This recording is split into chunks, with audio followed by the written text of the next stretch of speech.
সরকারকে আমি স্পষ্ট একটি কথা বলে দিতে চাই, এই বাংলাদেশ আপনাদের কোনো খেলার মাঠ নয়। যেই শক্তি দেশের ছাত্র সমাজকে রক্তে রঞ্জিত করেছে, যেই গোষ্ঠী দেশের গণতন্ত্রকে ধূলিসাৎ করেছে, তাদেরকে এই বাংলার মাটিতে আর কোনো প্রকার পায়তারা করতে দেওয়া যাবে না। আমরা অত্যন্ত উদ্বেগের সাথে লক্ষ্য করছি, দেশের বিভিন্ন প্রান্তে এখনো পর্যন্ত এই অপশক্তি নানা কৌশলে সংগঠিত হওয়ার চেষ্টা করছে।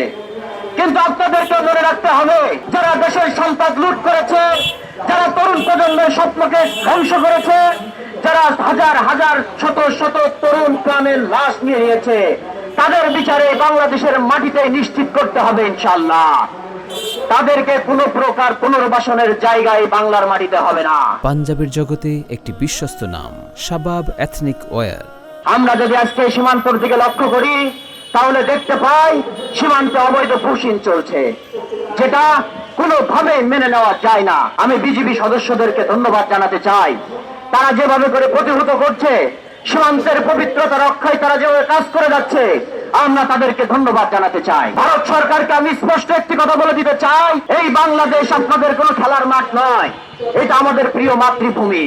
আমাদের মাতৃভূমি নিয়ে আপনারা কোনো তালবাহানা করলে সেটা বাংলার জনগণ সহজভাবে নেবে না।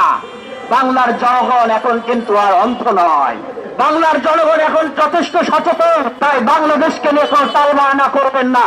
বাংলাদেশকে নিয়ে কোনো তালবাহানা করলে বাংলাদেশ যুব অধিকার পরিষদ দেশের জনগণকে সাথে নিয়ে দাঁত ভাঙার জবাব দেবে ইনশাআল্লাহ।